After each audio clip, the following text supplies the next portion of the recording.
Hello friends, in this video we are going to discuss the stages of embryo development. As we talked about it in the previous video, that the stages of embryo development will be discussed in the subsequent video. So today we are going to discuss the various stages of embryo development. So you can refer to the previous video for how the process of egg collection happens, and once the process of egg collection has happened, the follicular fluid is sent to the laboratory for screening under the microscope. So the follicle that is seen on scan is a round black structure which contains follicular fluid.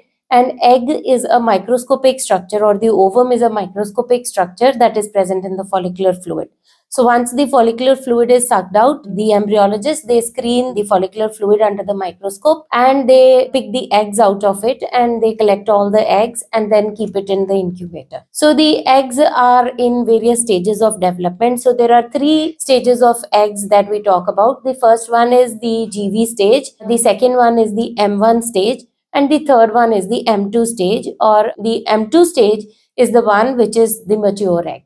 So the mature egg, that is the M2, is the number of, so the embryologist tells us the maturity rate, that is the number of eggs that are received and the numbers of mature eggs that are received in that. So the M2 stage is the mature egg, and that is the one which we are looking at. And the mature egg that is there, we can fertilize the eggs by 2 processes. The first one is by doing a conventional IVF, and the second one is by ICSI. So in conventional IVF, what we are doing is that the eggs as such are kept and the sperms are kept in the same dish where the eggs are kept, and the sperms themselves go and fertilize the eggs. So there is no need of removing any cells from outside the eggs are kept as such. Whereas in the ICSI, the eggs are denuded. So denudation means that there are some cells which are surrounding the mature egg. Those cells are removed with the help of a chemical, and a mature egg is left without any cells which are surrounding it. So a mature egg which is denuded is used for ICSI. So ICSI is, what does ICSI means? In ICSI, the specialized microscope is used wherein the eggs are held with the help of a needle, and the sperms are put inside the egg with the help of another needle, and the sperms are inserted into the cytoplasm of the egg. So that is ICSI. So most of the times ICSI is done if there is a male factor or the sperms are taken out from the testicular tissue, or there are other indications for ICSI, which is again a topic of another video. Now we'll stick to our topic, that is what are the various stages of embryo development. So once ICSI is done, the fertilized eggs are stored in the incubator in a well-defined media which is required for that particular stage, and then the next day when we see the stage is called the pronuclear stage. So in the pronuclear stage, the 2 nuclei are seen. One belongs to the mother and the other belongs to the father, and there are 2 nuclei which are present inside the cytoplasm of the fertilized egg, and it has various other criteria for telling whether it is a good quality one or not, but the grossly one should know that the pronuclei should be of the same size, and they should be reasonably sized. So then again, the embryos are again cultured. Most of the clinics have their own protocols when they want to open the embryos and then see. So every clinic will have, some do not touch the embryos even till the last stage. Some keep seeing every day and keep analyzing or staging the embryos. It depends on what system a lab is or what protocol a lab is following. So the day of egg collection is taken as day 0, and the first day or the pronuclear stage is taken as day 1. Then on day 2, the embryos, they grow to a 4-cell stage. So a 4-cell stage means the embryo will contain 4 cells, and all of them will be totipotent cells, and even if one degenerates, more cells will grow. So that is the meaning of totipotent cells. And 4 cells means that all the cells should be roughly of the same size, and they should have homogeneously spread cytoplasm. So if that is the case, then it will be called as a A-grade embryo. And depending on if the numbers are not even, they are odd, like 3-cell, 2-cell, or 5-cell, 6-cell, on day 2 would be taken as lower grade embryo. So a 4-cell embryo on day 2 would be taken as A grade, and if the cells are of the same size, it is very, very good. Then there's something called as fragmentation, which means that the embryos will have 4 cells, but there will be small cells or fragments attached to it. So that fragmentation also should not happen. But if the fragmentation is more, that is small fragments are seen more, then the staging will lower. And then on day 3, the embryos will be of 8 cell stage, and 8 cell means that the cells will be of equal size.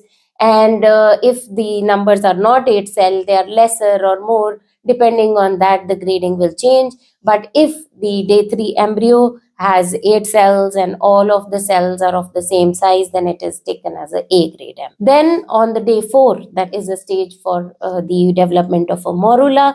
So what is going to happen is that the cells will increase in size. That is, from 8 cell, they will grow to 16 to 32 cell and so on. And once it has grown to the stage of a morula, it has grown to a bunch of lot of cells, the cell boundaries will dissolve and a round structure will be formed, which is called as a morula. That is, all the cell walls have, all the cell membranes have fused and one single structure has formed, and that is called a morula. And then on day 5, the day 5, that is the final day, is called the stage of blastocyst. And the blastocyst formation occurs when this morula, it opens up, it creates kind of cavity in it, and this cavity will have fluid in it, and there will be a outer cell layer, that is the trophoectoderm, and then the inner cell layer, which is called the inner cell mass. And the inner cell mass is something which is going to give rise to the baby, and the trophoectoderm is something which is going to give rise to the placenta. So blastocyst stage is the final day, and on this day we either go ahead and transfer back the embryos or freeze the embryos. Sometimes we take them to day 6 also, but as day 6, day 7 embryos will not be as good as if the blastocyst has formed on day 5. And if the blastocysts have formed on day 6 or day 7, we will tell the patient that, they are day 6 blastocyst or day 7 blastocyst and they have a lower implantation potential. The best embryos would be if the blastocysts have completely formed on day 5. That would be the best thing to happen. Now, many clinics have their own protocols. Some do day transfer on day 2, some do on day 3, some do on day 5, and every clinic has their own discussion with the patient to decide which stage they want to transfer the embryos back. However, in our clinic, we have a protocol of taking taking all the embryos to blastocyst stage in 100% of the patients. And if blastocysts have not formed, then we cancel the cycle.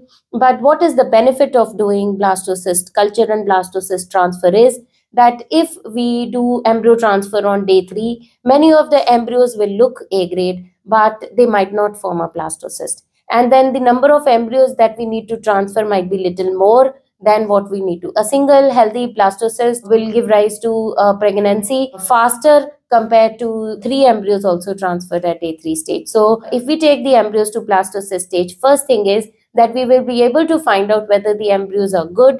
Secondly, we will be able to choose which embryos are sturdy and which embryos are able to reach a blastocyst stage. And thirdly, we can restrict the number of embryos that we are transferring. So that is all. So let us just recapitulate. So day 0 is the day of egg collection. That is on the day when we have taken out the follicular fluid and given the eggs to the embryologist. Same day fertilization happens, whether it is by IVF or ICSI. Day 1 is the pronuclear stage. Then day 2 is 4 cell stage. Day 3 is 8 cell stage. Day 4 is the stage of morula formation. And day 5 is the stage of blastocyst formation. And from our eyes, it is the last date of embryo transfer. So finally, at the end of the video, I would like to say that if you have any topics on which you want us to make videos, you can just leave a comment for us. And if you really want to ask some questions, you can write in the comment section. We will try our best to reply. Thank you very much.